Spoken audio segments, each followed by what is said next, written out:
Coffee पर Kurukshetra show में मेहमानों द्वारा व्यक्त की गई राय और कमेंट्स उनके निजी विचार हैं। मेहमानों की राय को इंडिया टीवी या शो के होस्ट की राय ना मानी जाए। इंडिया टीवी का मकसद किसी भी व्यक्ति या वर्ग की भावना को ठेस पहुंचाना नहीं है।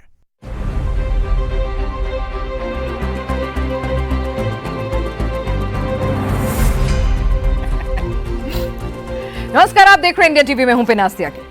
देश का सबसे बड़ा विधानसभा चुनाव होने जा रहा है। 403 विधानसभा सीटें, 13 करोड़ 39 लाख मतदाता। 29 की जीत का रास्ता यूपी से ही होकर जाता है। ये बात अखिलेश बार बार दोहरा रहे हैं। कह रहे हैं इंडी गठबंधन के लिए 27 का चुनाव करो या मरो है।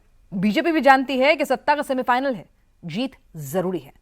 बीजेपी इसके लिए अपने संगठन पर लंबे वक्त से चिंतन मंथन कर रही थी। खूब चर्चा हो रही थी कि कौन उपाध्यक्ष बनेगा, किसका नंबर लगेगा, कौन मंत्री की लिस्ट में आएगा। आज आखिरकार वो लिस्ट आ ही गई। पीडीए का पूरा ख्याल रखा गया है। प्रदेश अध्यक्ष पंकज चौधरी की टीम में 19 उपाध्यक्ष, 8 महामंत्री और 19 मंत्री बनाए गए। सबसे ज्यादा जगह ओबीसी समाज को मिली है। पंकज चौधरी को मिलाकर अब 25 ओबीसी चेहरे हो गए हैं संगठन में। ब्राह्मण समाज की नजरअंदाजी की जो शिकायतें आ रही थी, उनको भी एड्रेस करने की कोशिश की गई है। ब्राह्मणों का रिप्रेजेंटेशन दूसरे नंबर पर है। 13 महिलाएं भी हैं, तो दल बदलने वालों का भी इनाम बखूबी मिला है। और विपक्ष के लिए परिवारवाद का मुद्दा उठाने का मौका भी दिया गया है इस संगठन की लिस्ट में।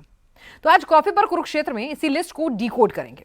लिस्ट पर आखिर किसकी छाप है, कौन सा नाम किसकी पसंद का है, किस पर दिल्ली की मोहर है, किस पर लखनऊ की, और सबसे बड़ा सवाल, क्या इस लिस्ट में वो कुव्वत है, इन लोगों में, इन चेहरों में वो कुव्वत है जो इतिहास रच देंगे, जो अब तक उत्तर प्रदेश में कभी नहीं हुआ, वो कर दिखाएंगे। यानी बीजेपी के लिए जीत की हैट्रिक, किसी एक पार्टी के लिए लगातार तीसरी बार सत्ता में आना। इसी पर करेंगे चर्चा। खास मेहमान हमारे साथ हैं आलोक मेहता जी, वरिष्ठ पत्रकार, राजकुमार सिंह जी, वरिष्ठ पत्रकार हमारे साथ मौजूद हैं, और देवेंद्र पराशर, हमारे पॉलिटिकल एडिटर हमारे साथ हैं।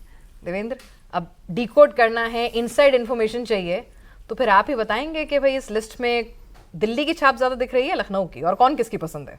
इसमें बहुत सारे जी हैं जो बीजेपी के, उन सब की छाप है। मतलब अच्छा, मिली जुली सरकार है ये। हाँ, और चुनाव के लिहाज से ज़्यादा है बनिस्बत इसके कि संगठनात्मक योग्यता के लिहाज के बजाय चुनाव के लिहाज से ज़्यादा है, क्योंकि अगले साल विधानसभा चुनाव भी होना है। तो लाजमी तौर पे कास्ट कॉम्बिनेशन के हिसाब से देखें तो लगभग अप्रॉक्स 50% कैंडिडेट नहीं, जो पदाधिकारी हैं वो ऐसे हैं जो कि ओबीसी, गैर यादव ओबीसी कम्युनिटी के हैं। ठीक, लगभग 20% ऐसे हैं जो कि गैर जाटो दलित कम्युनिटी के हैं। हाँ। और बाकी 30% वो हैं जो कि फॉरवर्ड कम्युनिटी के हैं। यादव रिप्रेजेंटेशन सिर्फ 2 दिया गया है, तो समझा भी जा सकता है कि बीजेपी का वो कोर वोटर नहीं है। तो उस कॉम्बिनेशन के सहारे, जैसे 6 जो क्षेत्रीय अध्यक्ष हैं, मतलब प्रदेश अध्यक्ष के ठीक नीचे जो क्षेत्रीय अध्यक्ष हैं 6 हैं। पिछली बार उसमें से 4 फॉरवर्ड कम्युनिटी के थे, 2 ओबीसी थे। इस बार 4 ओबीसी हैं, 2 फॉरवर्ड कम्युनिटी के। वो फॉरवर्ड कम्युनिटी एक अवध वाले क्षेत्र के और एक पूर्वांचल गोरखपुर वाले क्षेत्र के। तो कोशिश ये किया है बीजेपी ने कि गैर यादव ओबीसी पर पूरा फोकस रखा जाए, और 2024 के चुनाव में जो झटका लगा था उस झटके को साधने के लिए समीकरण। लेकिन एक दूसरी हकीकत ये भी है कि इन सभी नामों में रिप्रेजेंटेशन ठीक है, कास्ट के हिसाब से आप दे दें, लेकिन अगर प्रधानमंत्री नरेंद्र मोदी, गृह मंत्री अमित शाह, उत्तर प्रदेश के मुख्यमंत्री योगी आदित्यनाथ, ये कॉम्बिनेशन हो तो इन सब के चलते कुछ हो पाएगा, या इनकी कोई ज़रूरत है, या ये कुछ करिश्मा कर पाएंगे, ऐसा बिल्कुल नहीं है। और इनमें वैसा मादा भी नहीं है। सामान्य काम आप कर पाएंगे, जो संगठन के काम होंगे वो कर पाएंगे, लेकिन आप कोई चुनावी माहौल बना दें उन नेताओं के रहते हुए, वो संभव नहीं है। यानी हैट्रिक के लिए तिकड़ी काम आएगी, वो तिकड़ी काम आएगी, और वो काफ़ी है। लोकल लेवल पर आपको एक रिप्रेजेंटेशन देना था, उस काम को बीजेपी ने संगठन के मार्फत बखूबी करने की कोशिश की है। आलोक जी, आप भी इसी राय से इत्तेफाक रखते हैं कि भाई संगठन ठीक है, औपचारिकता थी, लेकिन पूरे घर के बदल डालूंगा कि फिलॉसफी आमतौर पे हम देखते थे कि जिन राज्यों में चुनाव होते हैं उनके उसमें जब टिकट बंटवारा होता है तब ऐसा नजर आता है, लेकिन यहाँ तो संगठन में भी सिर्फ 7 पुराने चेहरों को जगह दी गई। इसी नए लोग लाने का एक जो बीजेपी की रणनीति हमेशा रही है, खास करके प्रधानमंत्री नरेंद्र मोदी जब से आप आए थे कि अचानक जिनको अध्यक्ष बनाया गया, राष्ट्रीय अध्यक्ष भी तो बनाया गया ना, कोई सोच नहीं सकता था। तो मुझे लगता है कि नई पीढ़ी को लाना, एक के बाद एक दूसरी पीढ़ी, वैसे पहले से भी चला है, अटल जी के बाद भी दूसरे लोग तैयार हुए। एक सेकंड लाइन जो है, जो कांग्रेस पार्टी में कम होता है, मतलब ऑफिस ब्यूरो वहाँ भी होते थे, यदि हम तुलना करें 2 बड़ी पार्टियाँ हैं देखा जाए, उस दृष्टि से मुझे लगता है कि नए लोगों को लेने के पीछे, और मैं देवेंद्र जी ने ये तो ठीक कहा, जीतने को तो मोदी जी के नाम पर, मोदी जी, योगी जी और अमित शाह की जो पूरी स्ट्रेटेजी के हिसाब से जो बनता है, साथ साथ अपने जो अध्यक्ष बने हैं नवीन, उनका अपना एक, उनको भी लगता है कि नए लोग रहेंगे तो आगे दूर तक चलेंगे हम लोग। लेकिन मेरा ऐसा मानना है कि अपने अपने इलाके में खाली जाति पर नहीं, उनका जो कुछ प्रभाव है उस नीचे के जो काम करने के लिए उनकी जिम्मेदारी रहेगी कि आगे यदि भविष्य बनना है। देखिए, जाकर के बड़े पैमाने पर वोट दिलाना अलग बात है, उसके साथ आप उन लोगों को सबको अपने समाज में, अपने इलाके में क्या काम कर सकते हैं, मुझे लगता है ये ज़रूर सोचा गया होगा। क्योंकि जिस तरह से देवेंद्र जी जानते होंगे, अमित शाह बदो एक एक का जितना पहले से होता ना, आपकी जो रिपोर्ट कार्ड बनती रहती है कि क्या किया उन्होंने, कहाँ कमियां हैं, क्या अच्छाइयाँ हैं, वो चूँकि खुद अमित शाह इंचार्ज पहले भी रहे चुनावों के, पार्टी अध्यक्ष के नाते भी, और उत्तर प्रदेश के चुनाव वो भी चप्पा चप्पा। अच्छा, मोदी जी का भी ये है, वो तो खुद पहले भी संगठन में रहे हैं, तो कुछ तो हर इलाके के बारे में जितना इन लोगों का अपना अध्ययन रहता है, मुझे लगता है कि शायद देश में पहले भी कभी किसी का नहीं था और अभी भी संभव नहीं है जो उनका जितना काम है। मैंने यूँ तो अब राजनाथ सिंह जी भी, तो उनके परिवार के भी सदस्य से एक बार तो कोई ना कोई रहता है, वो भी अलग बात है। लेकिन वैसे देखा जाए तो मुझे लगता है कि एक ऐसा कॉम्बिनेशन है जिसमें किसी भी इस बार कोई चूक ना हो। जो लोकसभा चुनाव के अनुभव हुए हैं और इस तरह की कोई गड़बड़ ना हो, तो नीचे के लेवल पर पूरा काम करने का और उनको ठोक बजा करके कहा गया होगा। नए लोग हैं, इसका ये मतलब नहीं कि वो काम नहीं करेंगे, बैठे था वो ही जिता देंगे। आमतौर पर मोदी जी जितनी मीटिंग करते हैं, जहाँ तक हमारी जानकारी है, वो पार्लियामेंट्री पार्टी मीटिंग हो, दूसरी कोई मीटिंग, कहते हैं भाई देखो मैं हूँ लेकिन आप लोगों को काम करना है। कई बार उनके बाद पहुँचती है ना कि आप खाली सोशल मीडिया पे चले गए, मेरे फॉलोअर 10 लाख हैं, तो वो कहते हैं नहीं, आपको लोगों से संपर्क करने के लिए क्या कर रहे हैं। अमित शाह का तो पूरा आप तो ये तक बना दिया ना, पहले होता था कि पन्ना प्रमुख में भी और प्रमुख जो कुछ 5 और लोग उसकी तरह से बना दिए जाते हैं। तो वो इतना इस बार जो बंगाल में किया गया, पंजाब के लिए भी चाहे कहें, या उत्तर प्रदेश तो और भी ज़्यादा प्रेस्टिजियस है, मुझे लगता है कि उसकी तैयारी की जा रही है। ठीक, तो राष्ट्रपति जी, जो 24 में जो झटका मिला था, ठीक है, उसके बाद फिर ब्राह्मणों की नाराजगी का मुद्दा उठा था, फिर जो कैबिनेट का विस्तार हुआ, और उसके बाद अब ये संगठन की लिस्ट, यानी ये कोर्स करेक्शन अच्छी तरीके से कर लिया गया है। हाँ, ये आप बिल्कुल कह सकते हैं, अगर एक लाइन में कहना कि कोर्स करेक्शन करने की कवायद जारी है। और कोर्स करेक्शन जरूरी इसलिए था कि 2024 में जो झटका लगा, वो झटका कितना बड़ा है उसका अंदाजा 303 के 240 पे अटक जाने में यूपी की सबसे बड़ी भूमिका रही, महाराष्ट्र के अलावा। महाराष्ट्र नंबर 2 पे था। और कोर्स करेक्शन इसलिए भी जरूरी था कि पिछली बार जो डेंट लगा वो अखिलेश यादव की समाजवादी पार्टी और कांग्रेस के अलायंस ने मिलकर दिया या इंडिया गठबंधन ने दिया। तो अखिलेश यादव का जो पीडीए वाला कॉम्बिनेशन है, चुनाव में तो ठीक है, संविधान भी चला, आरक्षण भी चला, बहुत सारी चीजें चली, लेकिन अखिलेश यादव जमीन पर जो पीडीए का बिसात बिछा रहे थे, उसकी काट इसमें आपको पिछले मंत्रिमंडल में जो विस्तार हुआ उसमें भी दिखती है और इसमें भी दिखती है। अब सवाल आता है कि आपने इतना बड़ा परिवर्तन कि पुराने चेहरे काफी बाहर हो गए, पुराने चेहरे 7 बाकी हैं कुल, तो पीढ़ीगत परिवर्तन चल ही रहा है। आप हर राज्य में देख लें, केंद्र पर भी देखा हमने, राष्ट्रीय स्तर पर उसमें भी देख रहे हैं। तो जरूरी भी है पार्टी के लिए कि सब 70 साल वाले, 75 साल वाले, कब तक पार्टी को और संगठन के स्तर पर ज्यादा सक्रियता की जरूरत चुनाव के दौरान होती है। लेकिन एक बात जरूर है, जैसा देवेंद्र जी ने भी कहा, कि इसमें संगठन में आपकी योग्यता, क्षमता, पुराना कामकाज, वो क्राइटेरिया नहीं है। मोटे तौर पर अगर आप देखेंगे तो आपने एक सोशल कॉम्बिनेशन का कोलाज, मीडिया में होता है ना, बहुत सारे चेहरों को मिला के आप कोलाज बना देते हैं, वो पेश करने की कोशिश की गई है और वो पीडीए की काट के लिए जरूरी भी थे। जैसा परसेंटेज की बात हो गई कि ओबीसी नंबर 1 पे है, ब्राह्मण नंबर 2 पे हैं, नॉन जाटव, दलित, वो ठीक है, बीजेपी का ट्रेडिशनल वोटर है, ओबीसी ने वोट दिया है लगातार 2014 के बाद बीजेपी को सबसे ज्यादा, तो होना चाहिए। लेकिन कुल मिलाकर के इससे आप एक मैसेजिंग कर पाएंगे, कोई चुनाव जिताने की बिसात में बड़ी भूमिका इसकी रहेगी, मुझे उसमें डाउट है। जैसे रविंद्र जी ने कहा, चुनाव मुख्यतः 3 चेहरों पर निर्भर करेगा, अमित शाह की रणनीति पर, नरेंद्र मोदी के कैंपेन पर और योगी आदित्यनाथ के कैंपेन पर। इसके अलावा अगर कोई भूमिका होगी तो जो अभी आलोक जी इशारा कर रहे थे ना कि पन्ना प्रमुख, बूथ प्रमुख, छोटी टोली, बड़ी टोली, तो संघ का और बीजेपी का जो संगठन का ढांचा है, जिस तरह से काम करता है चुनाव में, उसकी भूमिका रहेगी। खाली संगठन है, उसके पैमाने से बहुत चीजें बनने वाली नहीं है। पूजा पाल चंद महीने पहले समाजवादी पार्टी से आती है, आपने उनको प्रदेश में उपाध्यक्ष बना दिया। बीजेपी जैसी विचारधारा आधारित काडर बेस पार्टी में ये अपेक्षाएं कम रहती है, वो एक प्रोसेस है। आपको बीजेपी में निश्चित होना पड़ेगा, विचारधारा को समझना पड़ेगा, संगठन में रमना पड़ेगा। तो ये तात्कालिक दबाव भी है, चुनाव बहुत दूर नहीं है। अगर 26 में होगा जैसी अटकलें हैं तो चंद महीने बाकी हैं, नहीं हुए तो 8-9 महीने बाकी मान लीजिए। तो ये उसके लिए एक पॉलिटिकल मैसेजिंग है, सोशल मैसेजिंग है, वो देने की कोशिश की गई है।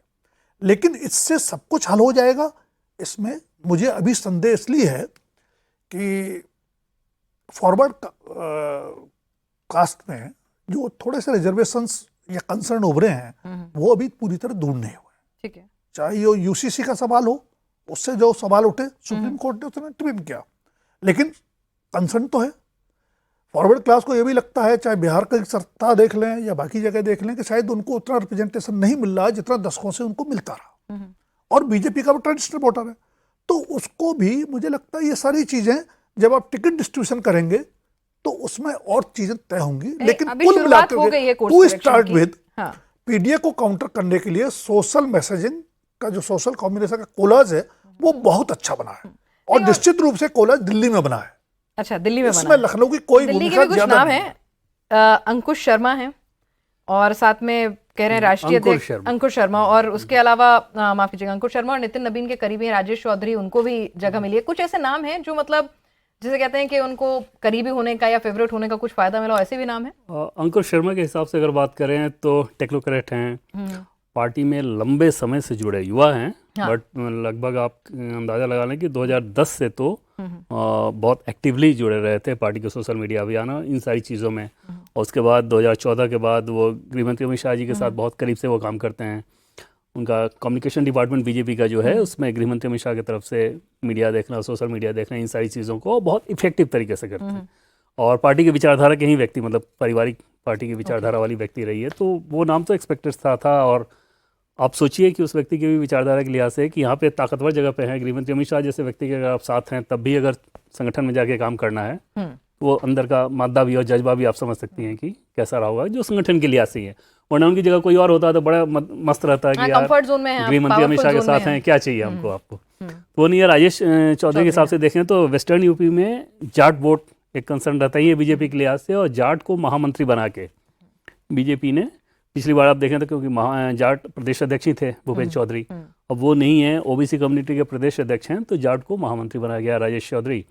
और पिछली बार उनको टिकट मिला और बहुत डिफिकल्ट सीट थी, वो बीजेपी के लिए कभी अच्छी सीट वो नहीं रही थी, उस सीट पे उनको जीत हासिल हुई। तो माना जा रहा था कि हाँ, और लगातार से लोकदल जीतता रहा था। राजेश चौधरी पे पार्टी ने भरोसा जताया, जीते और अब फिर महामंत्री बना के। तो इस तरह के कुछ नाम आपको इस लिस्ट में भी बहुत सारे नाम ऐसे दिखेंगे जो कि टैलेंट के दम पर दिखेंगे। ठीक है, बहुत सारे नाम ऐसे भी दिखेंगे जो कि परिक्रमा के दम पर दिखेंगे कि इस जी के बहुत करीबी थे तो इस जी ने इनको वहां पे रखवा दिया। और लगभग 4-5 जी ऐसे हैं जिनकी इस संगठन में जिनकी छाप है, जिनके करीबी लोगों को रखा गया है। तो टैलेंट के हिसाब से देखें तो आधा आपको नजर आएगा कि बहुत टैलेंटेड और शुद्ध रूप से योग्यता के दम पर है। उसमें दूसरा ये भी दिखेगा कि क्योंकि जी के परिक्रमा वाले हैं तो वैसे नाम भी है। तो ओवरऑल टीमें आमतौर पे ऐसी ही बनती हैं। तो इसमें अगर हम नीरज सिंह की बात कर लें, क्योंकि विपक्ष जाहिर सी बात है जब परिवारवाद का मुद्दा आएगा तो ये नाम एकदम से उनके मुंह पे जरूर आएगा।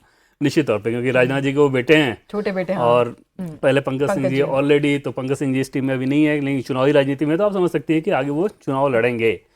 नीरज सिंह के बारे में ये बताया जाता है कि लखनऊ में जैसे राजनाथ जी तो क्योंकि केंद्र में मंत्री हैं तो लखनऊ में सारा काम वही देखते रहे हैं, डे टू डे जो उनका काम रहता है। और उसमें उनके अंदर हमें ये पता चल रहा था कि कहीं ना कहीं ये भड़ास या ये फ्रस्ट्रेशन रहता है कि हमें अब मौका नहीं मिल रहा है, हमें भी आगे आना है।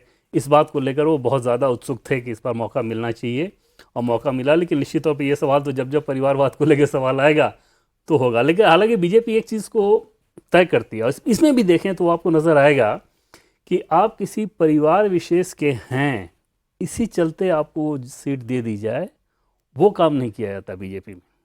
हालांकि परिवार के बहुत सारे व्यक्ति होते हैं, लेकिन उसमें एक कम से कम एक ट्रेंड रहता है कि पहले आप परफॉर्म करो, दिखाओ।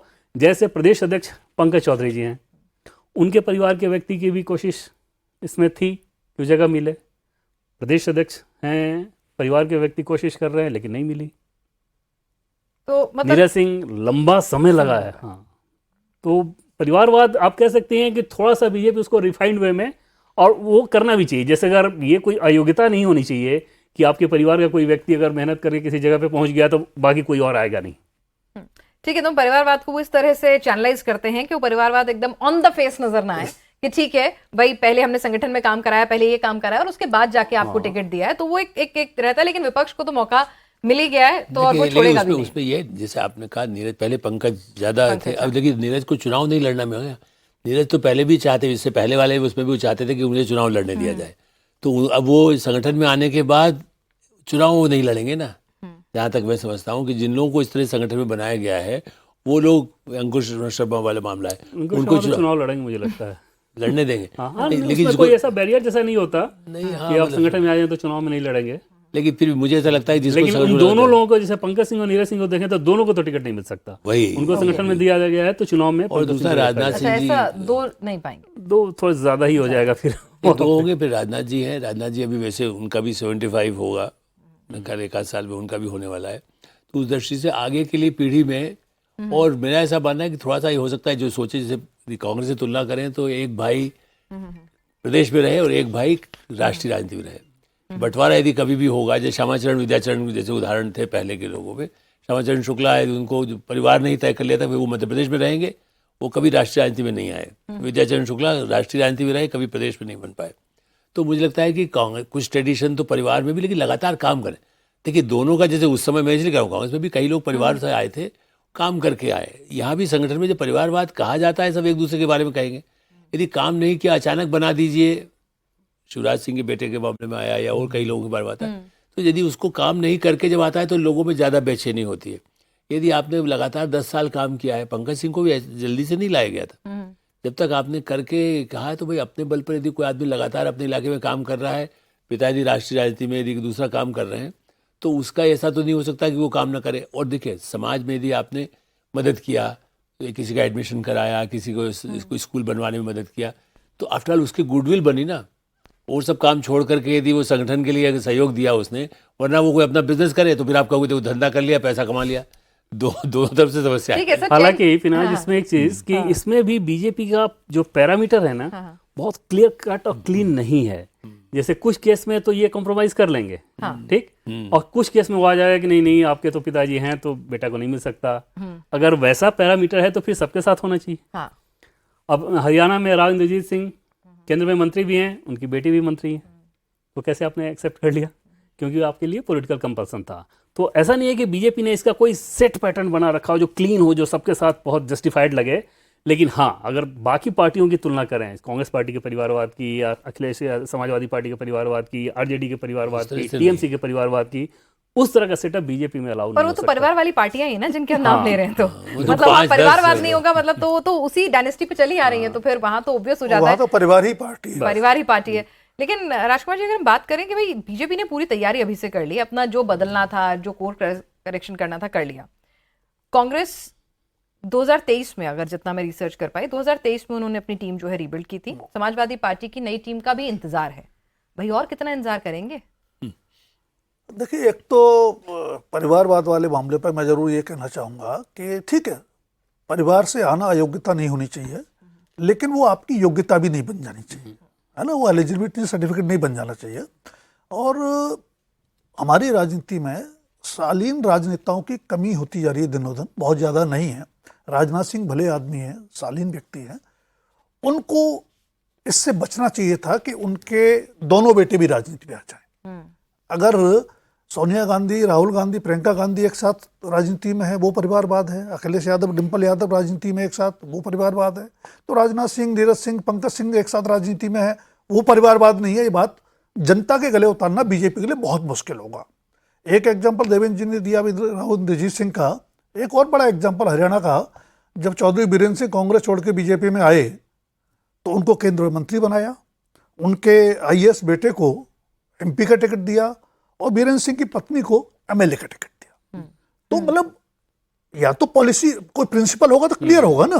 तो प्रिंसिपल एक है ना, जीत हर कीमत पर। फिर ये हुआ कि show me the face, I will show you the rule. तो वो वाली बात। हाँ, तो वही वाली बात है ना, मतलब भाई ठीक है, यहाँ इतिहास रचने की तैयारी चल रही है बीजेपी में। तो अब इतिहास वैसे नहीं रचा जाता ना, कुछ कॉम्प्रोमाइजेस तो होते हैं टीम की। इस टीम में बेशक, जैसे जी ने जिक्र किया, भूपेंद्र चौधरी को अगर प्रदेश अध्यक्ष से हटाया तो उनको मंत्री भी बनाया, और उनके साथ साथ 3 लोगों को, राजेश चौधरी का जिक्र इन्होंने किया, वो मूलतः लोकदल की पैदाइश है।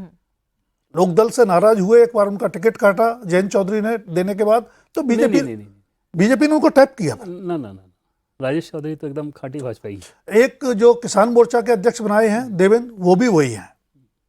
तो पश्चिमी उत्तर प्रदेश में भी नहीं, उन्होंने भूपेंद्र चौधरी की पूरी टीम बदल डाली है पश्चिमी उत्तर प्रदेश में। नहीं, वो बदल डाली है, लेकिन जाट समुदाय को पूरा रिप्रेजेंटेशन दिया है। अध्यक्ष बदल जाना ही अपने आप में मतलब क्लियर है कि भाई नया अध्यक्ष है तो मैं नई वो रिप्रेजेंटेशन दिया उन्होंने, हर कम्युनिटी को दिया है। जहां तक समाजवादी पार्टी और कांग्रेस का सवाल है, तो देखिए कांग्रेस के साथ संकट ये है कि कांग्रेस पर बहुत ज्यादा काडर उस लेवल का बचा नहीं है। तो आप बदलेंगे तो क्या क्या बदलेंगे? बहुत ज्यादा क्या, कुछ भी बचा। 2-3 चेहरे हैं, उन्हीं में से किसी को प्रदेश अध्यक्ष बनाएंगे। जिले में भी आपके पास 2-3 से ज्यादा ऑप्शंस नहीं है, और इनमें कोई स्पार्क बचा नहीं है। कांग्रेस की पूरी डिपेंडेंस समाजवादी पार्टी के साथ अलायंस पर है। और समाजवादी पार्टी की दिक्कत यह है कि अखिलेश यादव भी, जो उनकी राजनीतिक शैली है, राहुल गांधी से थोड़ी बेहतर हो सकती है, बहुत ज्यादा नहीं। जमीन पर राजनीति वो भी नहीं करते।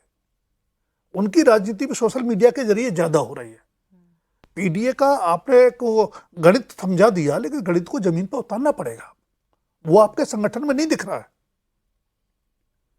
और बीजेपी इस मामले में आप देखिए, किसी स्टेट का चुनाव देख लीजिए, सबसे पहले बीजेपी तैयारी शुरू करती है। इसीलिए कहते हैं ना, बीजेपी हमेशा इलेक्शन मोड में रहती है। एक चुनाव खत्म, दूसरे चुनाव की तैयारी शुरू।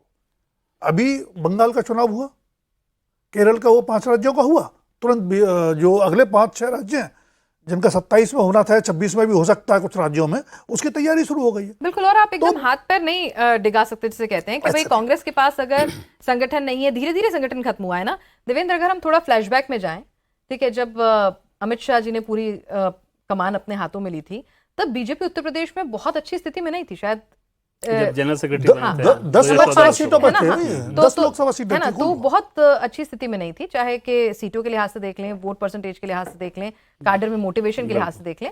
तो जब वहां से पार्टी उठकर इस स्तर तक पहुंच सकती है, तो भाई संगठन में काम करेंगे तो रिजल्ट मिलेंगे ना। जी हाँ, बिल्कुल। जब गृह मंत्री अमित शाह को उस समय, जब वो पार्टी के महामंत्री थे और यूपी के प्रभारी थे, तो सबसे बड़ी समस्या ये थी कि उस समय बीजेपी के जो अपने वर्कर्स थे, या तो पार्टी के अंदर थे तो निष्क्रिय थे, नहीं तो पार्टी से अलग थलग पड़ के कुछ इस रूप में थे कि पार्टी के पास ढांचा नहीं था उतने कम समय में चुनाव के लिए कुछ करने का। और वहाँ पर फिर गृहमंत्री अमित शाह को इस बात का रियलाइजेशन था। मैं इस आधार पर कह सकता हूँ कि मेरी भी उस समय उनसे बातचीत हुई थी, और जब हमने पूछा उनसे कि आप लखनऊ गए और इतने लोगों ने स्वागत किया, तो बोले कि आपको लगता है कि यूपी जैसे स्टेट में 400, 500, 1000 लोग आ गए स्वागत करने के लिए, तो उससे हम लोग चुनाव जीत जाएंगे? बिल्कुल नहीं जीत सकते। हम लोग हैरान कि ये पार्टी के राष्ट्रीय महामंत्री हैं, यूपी के इंचार्ज हैं, और यही कह रहे हैं कि मौलवानी ये लोग नहीं है हमारे। फिर बोले कि क्या स्थिति है? बोले कि आज अगर संगठन के हिसाब से अगर देखें तो हमारे अधिकांश कार्यकर्ता निष्क्रिय हैं या इधर उधर हैं। फिर तो हमने पूछा कि अगर केंद्र में सरकार बननी है तो बहुत ज़रूरी है कि आप वहाँ अच्छा करें यूपी में। बोले हाँ, अच्छा करेंगे। बोले कैसे? बोले कि एक माहौल बनेगा, और जब चुनाव में आपके पास संगठन के दम पर जीतने की ताकत ना हो, तो नरेंद्र मोदी की हवा, नरेंद्र मोदी की लहर, उसके सहारे आप चुनाव को निकाल कर लेके चले जाएंगे। वहाँ फिर आपका संगठन कम है, कमज़ोर है, कार्यकर्ता आपके पास नहीं है, या निष्क्रिय हैं, बहुत एक्टिव नहीं है, ये सारी चीज़ें गौण हो जाएंगी, और एक लहर में हम लोग चुनाव निकाल कर लेके जाएंगे। और एग्जैक्टली वही हुआ। 73 सीट्स अगर आप लेकर आ रहे हो, तो आप सोचिए कि लहर के अलावा और क्या कमाल था। बाद में पार्टी ने अपने संगठन को बहुत मजबूत किया। गृहमंत्री अमित शाह के हिसाब से बात करें तो यूपी के एक ब्लॉक को वो बखूबी जानते हैं, सब कुछ उनके दिमाग में एकदम फिट रहता है। किसी ब्लॉक के बारे में आप पूछिए, डिस्ट्रिक्ट तो छोड़ दीजिए, ब्लॉक के बारे में पूछिए, वो सारा कार्यकर्ता, सारा चीज़, कास्ट कॉम्बिनेशन हुआ, सब कुछ बता देंगे। पिछले 2024 लोकसभा चुनाव में जो चैलेंज आया ना, अब इसे एक पीएम वाली कंस्टिट्यूंसी को ही उठाकर देखें। पीएम ने बनारस में जितना कुछ काम किया है, मतलब अगर आप आंख बंद कर लें तो भी आपको समझ में आएगा कि हाँ काम हुआ है। किस लिहाज से कि एयरपोर्ट से बाहर निकलें और अगर पहले की सड़कों की तुलना करें तो आपको समझ में आ जाएगी। आप 3-3, 4-4 घंटे उस डिस्टेंस को सॉल्व करने में लग जाते थे, और फिर भी अगर मार्जिन सिर्फ 1.5 लाख का है, तो वहां पर अब 1.5 लाख के मार्जिन का मतलब क्या था कि खासतौर पर अगर एक उदाहरण उठाकर देखें कि वहां पे जो कैंडिडेट थे कांग्रेस के, वो भूमिहार कम्युनिटी के थे। अगर बनारस के भूमिहारों ने जातिगत आधार पर वोट किया होता और अजय राय के साथ वोट किए होते, तो मार्जिन तो सिर्फ 1.5 लाख का था ना, फिर कुछ भी हो सकता था। तो क्योंकि कुर्मी वोट एकदम से छिटक गया था, तो वो एक बड़ी चिंता 2024 के लोकसभा चुनाव के नतीजों ने बीजेपी को दिखाई कि कास्ट कॉम्बिनेशन आपका गड़बड़ हुआ है, और वो पूरे बेल्ट में था। इस लिहाज से आप देखें कि खासतौर पर जब पता है कि अखिलेश यादव फिर पीडीए करेंगे, हाँ। तो ये टीम भी अगर बनाई गई है तो इस टीम में भी उसका ध्यान रखा गया। और आगे जब आप कैंडिडेट्स देखेंगे, चुनाव नज़दीक आएगा, कैंडिडेट्स जब आएंगे तो वही इसी लाइन पे आएंगे, गैर यादव ओबीसी, गैर जाट और दलित, फॉरवर्ड, इस कॉम्बिनेशन के सारे बीजेपी चुनाव में जाएगी। और बीजेपी तो ये भी कहने लग गई है कि भाई यादव ही कौन सा आपकी बपौती है, वो भी तो उन्हें भी तो खींचा जा सकता है। पिछले कुछ पैटर्न ऐसे देख रहे हैं कि 2-3% बीजेपी को वोट देने वाले यादवों की संख्या जो है मतलब ठीक है, एक परसेप्शन नैरेटिव अखिलेश बनाते हैं तो बीजेपी भी बनाना आजकल शुरू की हुई है। देखिए ना, पूजा पाल का जैसे जिक्र कर रहे थे, पूजा पाल को देकर के दूसरे जो और लोग हो सकते हैं, अब चुनाव से पहले उस दिन भी हम लोग जो बात कर रहे थे, क्या चुनाव से पहले भी कुछ लोग आ सकते हैं क्या? तो ये भी एक है कि आप यदि इस पार्टी में के साथ सहानुभूति रखते हैं या आ सकते हैं, पूजा पाल को उपाध्यक्ष बनाने का, यूं पार्टी में जैसा जी करे थोड़े लोग नाराज हुए होंगे, लेकिन अप्रत्यक्ष रूप से एक मैसेज जाता है कि भाई यदि इस पाले में आते हो तुमको मिल सकता है, यहाँ मिल सकता है। हाँ। सुरेश पचौरी मध्य प्रदेश में भी उस एग्जीक्यूटिव में रखा गया है, आपने ध्यान दिया, मतलब विशेष आमंत्रित में चाहे रखा है, लेकिन सत्यनारायण जटिया यदि हैं, सुरेश पचौरी भी हैं, तो बाहर वाले जो आए हैं उनको भी कहीं ना कहीं, राज्यसभा में तो उनको नहीं लिया गया, नहीं आ पाए वो, लेकिन देखा जाए तो ये है कि आगे के लिए आपको यदि संभावना बनती है तो आपको जो और लोग भी आना चाहते हैं उनके लिए, यदि आप हमारी विचारधारा से सहमत हैं, मतलब मैं अभी भी उनकी भाषा में यदि कहें तो यही कहेंगे हमारी विचारधारा सहमत है, आपकी बुराई राजभर जी तो बहुत कॉन्फिडेंट है कि आएंगे। तो यूपी में बड़े पैमाने पर आवागमन होगा चुनाव से पहले, यही मैं इसलिए कह रहा हूँ कि पूजा पाल 2-3 महीने पहले बहुत तेजी से होगा। राजभर जी को क्या हुआ है, वो अखिलेश जी से मतलब कभी उनकी पार्टी तोड़वाते हैं, कभी पीडीए की नई डेफिनेशन डिफाइन कर देते हैं, कभी उनको राजा बाबू, मतलब क्या हो गया है, इतनी क्या नाराजगी हो? राजभर जी हो या संजय निषाद हो, ये लोग छोटे छोटे वोट बैंक के बल पर राजनीति कर रहे हैं और उनको कुल मिलाकर के उसी पर बार्गेन करना है। बार्गेन के लिए 2 पावर सेंटर है, बीजेपी है, समाजवादी पार्टी है। तो कुल मिलाकर के फिलहाल उनको ये नजर आ रहा है कि बीजेपी तो कहीं जाने वाली है नहीं, हैट्रिक लगभग तय है, कोई बड़ी उलटफेर हो जाए, 24 जैसा कुछ हो जाए तो कोई नहीं जानता, लेकिन हैट्रिक में कोई डाउट लॉजिकल नहीं है, ग्राउंड रियलिटीज को अगर ध्यान में रखें तो बीजेपी की तरफ से बैटिंग करते हुए अपना नंबर बढ़ाने की कोशिश कर रहे हैं, 2-4 सीटें और ज्यादा मिल जाएं, कुछ और हिस्सेदारी मिल जाए, वही संजय निषाद हो, प्रकाश राजभर हो, बाकी छोटे दलों का यही खेल है। और बीजेपी की तरफ से न बोल करके यदि वो बोलते हैं तो ज्यादा है ना। आप ये देखिए ना, बीजेपी कोई आदमी कहे कि हाँ भाई ऐसा है, टूटने वाले हैं, बीजेपी तो नहीं कह रही है, वो जो कह करके बार बार संकेत, इससे ज्यादा क्या होता है भाई, जैसे आपकी तरफ से किसी को भेजा था निमंत्रण देने के लिए, आपको भेजा गया है, पहले हमारे यहाँ होता था शादी ब्याह में भी उसके थ्रू भेजा गया, भाई आ जाओ तुमसे रिश्ता करना है, तो खुद नहीं जा करके कि भाई हमारा हमने भेजा है किसी को। इसलिए ये पूरा भारतीय संस्कृति को अच्छी तरह से पालन करके जो है मैसेज दिया जा रहा है, और इसलिए मुझे लगता है कि समाजवादी पार्टी के लोग पहले हो सकता है टिकट के समय में भी कुछ इधर उधर हो जाए, तो लगता है कि नहीं देवेंद्र जी? आपके पास क्या खबर है? कुछ तो रह गई, मतलब वो तो कह रहे भारी आवाजाही, मतलब भारी ना भी हो, लेकिन कुछ तो। अब जैसे कास्ट कॉम्बिनेशन की बात बार बार जो हम लोग कर रहे हैं ना कि राजभर, बिन, शाक्य, मौर्य, कुशवाहा, ये सब है इसमें कौन में? ये है, सारे हैं, मेरे पास पूरी लिस्ट है। बहुत ज्यादा जोर रहेगा। दूसरा गैर जाट और दलितों की बात कर लेते हैं, जैसे इस टीम में भी आप देख रही हैं कि पाल, रावत, कोरी, ये सब उसी कम्युनिटी के हैं, और वहां पर बीजेपी का फोकस बहुत ज्यादा रहेगा। जैसे राजभर वर्सेस अगर अखिलेश यादव हो रहा है, ये 2 नेताओं की जुबानी जंग नहीं है, इन दोनों की कास्ट कम्युनिटी के हिसाब से आप समझें कि यादव जैसे ही कुछ ज्यादा एग्रेसिव होगा तो फिर गैर यादव जो ओबीसी हैं वो थोड़ा सिमटेंगे, अलग छिटकेंगे उनके से, और यही चिंता बीजेपी की रहेगी कि इस कॉम्बिनेशन को हम लोग बरकरार रख लें। अखिलेश यादव कोशिश ये करेंगे कि ज़्यादा से ज़्यादा कैंडिडेट वो गैर यादव ओबीसी के कैंडिडेट या फॉरवर्ड इस तरह को देंगे कि अपनी जाति का वो वोट कुछ लेके आ जाए, बाकी एम इक्वेशन हमारा है, उसके सारे हम लोग चुनाव में लेके चलेंगे। एम कितना बचेगा? ओवैसी साहब खेल बिगाड़ने के लिए हर जगह पहुंच जा रहे हैं। नहीं, लेकिन उसमें मुस्लिम के हिसाब से अभी देखिए तो उसमें उनको पश्चिम बंगाल में हमने देखा सर बहुत कुछ बदल गया है, बहुत कुछ कम सीटों पे उसमें बहुत फर्क नहीं पड़ना है। उसमें उनको पता है कि अगर समाजवादी पार्टी या कांग्रेस पार्टी एक जगह है और बीजेपी को यही हरा सकते हैं, तो उसमें उनके अंदर कोई कंफ्यूजन, वैसी सीट जहां पर सीधे ये समझ में आए कि वो वैसी अपने दम पर निकाल लेंगे, वो अलग इक्वेशन होता है, वहां पर फैन फॉलोइंग उनकी ज़बरदस्त रहती है। लेकिन बाकी में वहां पर वोटों का बिखराव हो जाए और उसका फायदा बीजेपी को मिल जाए, मुझे नहीं लगता कि इसमें कोई। लेकिन सबसे दुर्भाग्यपूर्ण आप देखिए कांग्रेस की स्थिति कितनी अजीब है। वहाँ जो हम परिवारवाद की बात कर रहे थे, वहाँ इसी पर डिपेंड करेगा। सोनिया गांधी तो अब नहीं कुछ करती, लेकिन फिर देखिए प्रियंका गांधी, राहुल गांधी के बल पर हम जीतेंगे, हमारा कोई ना हो, हमारा नाम चलता है, वो जो बात है, वो जो एरोगेंस है, अभी आपको इसीलिए मैंने कहा कि वो यदि प्रियंका ने सोच मेहनत तो की थी, लड़की हूँ, लड़ सकती हूँ, पहुंची थी नहीं, उत्तर प्रदेश, नहीं, वही तो मतलब मैं- कितनी, अब जैसे वही बात देवेंद्र जो कह रहे थे कि उन्होंने भीड़ देख के कहा कि नहीं नहीं ये भीड़ से गुमान मत पालो, हम जीत, वहां प्रियंका गांधी भीड़ देख देख के सब गदगद थे। यही भीड़ तो देखिए, ये सही है कि प्रियंका गांधी शुरू से वहां जाती रही हैं, पैसा भी खर्च करवाती हैं, जो भी कुछ इंतजाम होता है उस दृष्टि से उनके लिए, या राहुल गांधी के लिए भीड़ जुटा लेंगे, उसका वोट में कन्वर्ट होगा क्या? मेनका संगठन गांधी नीचे का गए। आपको याद होगा, राष्ट्रीय संजय मंच विचार मंच बनाया था, कितनी भीड़ आती थी लाखों की, तो भीड़ उतने का 1000 ये- वोट नहीं आए। उनके भीड़ पास को सबसे क्या बड़ा चाहिए? हथियार वही है जो कि जयराम रमेश जी ने कल कहा कि बीजेपी इसलिए 400 का नंबर लेकर आ रही है क्योंकि उसको आरक्षण खत्म कर देना है। हाँ हाँ, बताइए। ये न जाने कहाँ से ये आया, आरक्षण इस तरह का का अधिकार। भ्रम और नहीं, अब ये सभी कर बात लेके- कर रहे हैं कि वैसे 400 पार नहीं हो तो ऐसे करके और वही बस करेंगे। बस क्योंकि 2024 में यही फॉर्मूला था, वही narrative उसी पर फॉर्मूला से चलेगा। चल रहा है, तो उसी तरह के नैरेटिव पे सारे ये काउंटर कर सकते हैं। अन्यथा पॉपुलर फेस के हिसाब से सोचिए कि जहां मोदी योगी हो, अमित शाह हो, रणनीति उनकी हो, संगठन की ताकत ऐसी हो, गवर्नेंस अच्छा हो, लॉ एंड ऑर्डर का मसला इतना अच्छा हो यूपी में, तो ये सारी चीज़ें बीजेपी को बहुत मजबूत ताकतवर पार्टी के तौर पे बना देती हैं। वहाँ अगर सपा और कांग्रेस पार्टी को कुछ करना है तो वो सिर्फ कास्ट के आधार पर ही जाना चाहेंगे। राम के नाम का कुछ फायदा? अखिलेश जी बहुत राम नाम जप रहे हैं। अब राम नाम जपने में अभी तो अयोध्या कांड के बाद तो थोड़ा सा मुश्किल लगता है कि देखिए, मेरा मानना है कि जो लोग उस तरह से हैं वो योगी मोदी के नाम पर वोट देंगे। मैं इसमें कुछ, अब अयोध्या का पहले भी था, अयोध्या के आधार पर तो अयोध्या में ही चुनाव उतना नहीं जीती थी, मतलब आप वैसे देखा जाए तो मेरा मानना है कि ये एक लोगों के परसेप्शन बनाया है कांग्रेस पार्टी या जो भी है।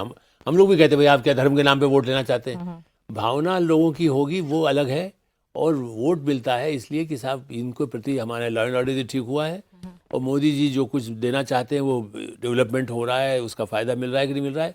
हाँ, ये ठीक, जो लोग हैं भावना की दृष्टि से कि हम हिंदू हैं उस आधार पर, लेकिन खाली हिंदू आने पर वोट नहीं देता ना, हिंदू तो यादव भी वोट है हिंदू, वो ऐसा तो नहीं है, उसके मन में भी रहता है कि मैं भगवान वहाँ भी जाता है, वो ऐसा तो नहीं कि समाजवादी पार्टी के नीचे जितने समर्थक हैं जो वोट देने वाले वो अयोध्या मंदिर नहीं जा रहे हैं, मथुरा नहीं जा रहे हैं।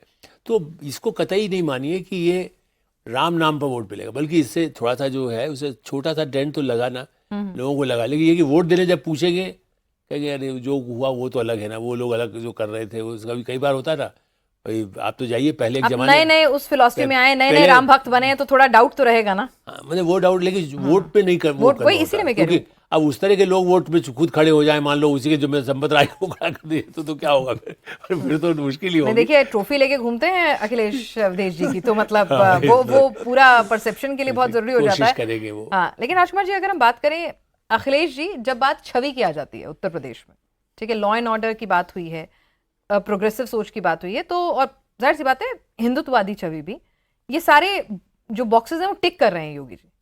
अखिलेश जी निश्चित तौर पर राहुल गांधी की तुलना में उत्तर प्रदेश में एक अलग पैंठ, अलग अपनी लोकप्रियता रखते हैं, लेकिन जब इस चेहरे से आपको compete करना है तो आप कहाँ ठहर रहे हैं? देखिए, अखिलेश के पास राहुल से अगर बात कर रहे हैं, मुकाबला कर रहे हैं, तुलना कर रहे हैं, तो बड़ा एडवांटेज ये है कि अखिलेश ने शुरुआत की सीएम बन करके, राहुल गांधी ने शुरुआत की पार्टी का उपाध्यक्ष बन करके, तो उस तरह की लॉन्चिंग राहुल गांधी को मिल नहीं पाई। मिल सकती थी अगर मनमोहन सिंह की सरकार में वो मंत्री बनना तो स्वीकार कर लेते, जैसा ऑफर उनको हुआ था, तो वो नहीं है। लेकिन अखिलेश के साथ दिक्कत क्या है कि एक तो एडवांटेज ये है कि सबसे बड़ी जो अपोजिशन पार्टी है उसके वो लीडर है, फॉर्मर सीएम है, तो एक ऑरा उनके पास है, फेस है, कद है, लेकिन उस कद में वो कुछ ऐड नहीं कर पाए।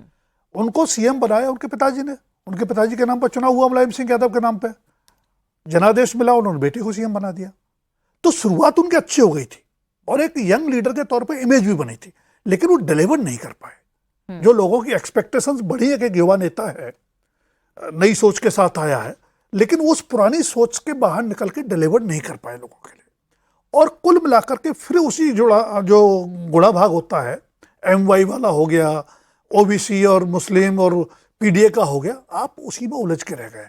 तो अखिलेश यादव टक्कर तो डेफिनेटली देंगे, नंबर 2 के जो अलायंस होगा वो वही है, वही चैलेंज करेंगे बीजेपी को। लेकिन बीजेपी ने लकीर इतनी बड़ी खींच दी है, चाहे 2014 के बाद केंद्र में देख ले या 2017 के बाद यूपी में देख ले, ठीक है, गवर्नेंस के सवाल पे, लॉ एंड ऑर्डर के सवाल पे, या अदरवाइज भी जो ओवरऑल जो लोगों में एक एक्सपेक्टेशंस का माहौल है, एक निराशा का माहौल था 2014 में, हमने देखा नीतिगत जड़ता थी, पॉलिसी पैरालिसिस की स्थिति भी थी, वो सारी चीज़ें टूटी हैं। तमाम चुनौतियों के बावजूद कोविड आके चला गया, जीएसटी हुआ, नोटबंदी हुई, सबके बावजूद एक पॉजिटिव फ्रेम ऑफ माइंड लोगों के पास ठीक है। है, तो लेकिन- मुझे लगता नहीं कि कोई चुनावी मुकाबला आज के हालात में है, लेकिन जो अनटिल concern- अनलेस पुराना जो नैरेटिव जिस हाँ, तरह वही। का पीडीए का आप उस तरह से उतार दें, कोई नया नैरेटिव आप गढ़ लें। और जो मुस्लिम वाला आप कह रहे थे ना, ठीक है। मुसलमान के मामले में एक बात मान लीजिए, अच्छा कहिए बुरा कहिए, बहुत टैक्टिकल वोटिंग करते हैं हर स्टेट में। बीजेपी के खिलाफ जो जीत सकता है, उसको जो चाहे अखिलेश का कैंडिडेट हो, चाहे ओवैसी का हो या मायावती का हो, वो उसको जिता देंगे। ठीक लेकिन बीजेपी के लिए सिर्फ एक कंसर्न होना चाहिए कि अभी जो चढ़ावे में चोरी को लेके जो माहौल बना है, उसको लेके जरूर लोगों की भावनाएं आहत हैं। ठीक है, इस डैमेज But- कंट्रोल को बट हाँ, जब वो वोट डालने जाएंगे तो उनके सामने ऑप्शंस क्या होंगे? ठीक है देवेंद्र, यही दो पॉइंट के एक तो जो बात है कि संविधान बदल देंगे, आरक्षण खत्म कर देंगे और नैरेटिव फिर से जिंदा रहा। अखिलेश तो पहले ही कह चुके थे पश्चिम बंगाल के बाद कि अगर ये हार गए तो इस देश में चुनाव होना ही बंद हो जाएंगे। तो कहीं जो बीजेपी का जो मिशन 360 है, उसकी जो पूरी कवायद है, फिर से वो एक नैरेटिव बिल्डिंग और परसेप्शन चेंज करने का काम ना कर दे जो 24 में हुआ था। आमतौर पे ये चीज़ें बार बार रिपीट नहीं होती। इस तरह की अगर गलत तथ्य के आधार पे आप भ्रम फैलाने की कोशिश करें, एक नैरेटिव बनाने की कोशिश करें, तो एक बार वो हो जाता है, बार बार नहीं होता। लोगों को तो ये समझ में आ जाता है ना उसके बाद कि एक मूड होता है, एक सेंटिमेंट होता है कि जब उस समय कुछ चीज़ें हो गई, बीजेपी कुछ नेताओं ने उस तरह का बयान दे दिया बिना सोचे समझे, अलग अलग नेताओं ने उन बयानों का आधार बना के एक माहौल चल गया। अब तो सबको समझ में आ रहा है ना। आज के दौर में ये सोचिए किसको नहीं समझ में आ रहा है कि महिला आरक्षण बिल के लिए सब कुछ किया जा रहा है। एक बार बिल वो लेकर आया गया, फिर असफल हुआ, फिर दोबारा लेके आया जा रहा है। कांग्रेस पार्टी की कोशिश ये जरूर रहेगी और समाजवादी पार्टी की कि इन सब चीज़ों के सहारे जात पर लेके जाना, लेकिन लगता तो कम से कम नहीं है। दूसरी चीज़ की राम मंदिर को लेकर अगर आप देखें तो चढ़ावे में चोरी वाला मामला निश्चित तौर पर आस्था को चोट पहुंची है, लेकिन ये पक्ष ऐसा नहीं है कि उसको छुपाने की कोशिश कर रहा है। एसआईटी बनी, विश्व हिंदू परिषद के जैसे आलोक कुमार जी का ही बयान आपने सुना हाँ, ना, आज तो उन्होंने बहुत कि उन्होंने कहा कि हाँ एफआईआर होना चाहिए, उसके लायक पर्याप्त चीज़ें हो गई हैं, फास्ट ट्रैक कोर्ट चले, फास्ट ट्रैक कोर्ट चले, वो सब वो टफ एक्शन लेते नजर आ रहे हैं। और तीसरी चीज कि आस्था में चोट पहुंच गई किसी बात को लेकर, जो कि पहुंची, लेकिन क्या आप नरेंद्र मोदी और योगी आदित्यनाथ को छोड़ के वो वोटर फिर अखिलेश यादव को ऐसा वोटर वोट करना चाहेगा क्या? उसके लिए तो आइकॉन नरेंद्र मोदी है ना, उसके लिए आइकॉन योगी आदित्यनाथ हैं, उसके लिए चढ़ावे में चोरी में कौन इन्वॉल्व था वो आइकॉन नहीं है, और अखिलेश यादव हो नहीं सकते इस तरह के भक्तों के लिए। तो मतलब वहां भी मैसेज क्लियर है कि ये जो चेहरे हैं और जो संगठन में पकड़ है अमित शाह की, जो ये पूरी तीनों की टिकरी है, तो वो जो इतिहास कहा जा रहा है ना कि क्या इतिहास रच पाएगी बीजेपी, तो ये फैक्टर जो है, 3 फैक्टर, ये तिकड़ी जो है वो सबसे बड़ा रोल अदा करने वाली है। कॉफी पर आप सभी इस चर्चा में शामिल। आज के लिए बस कॉफी पर इतना ही।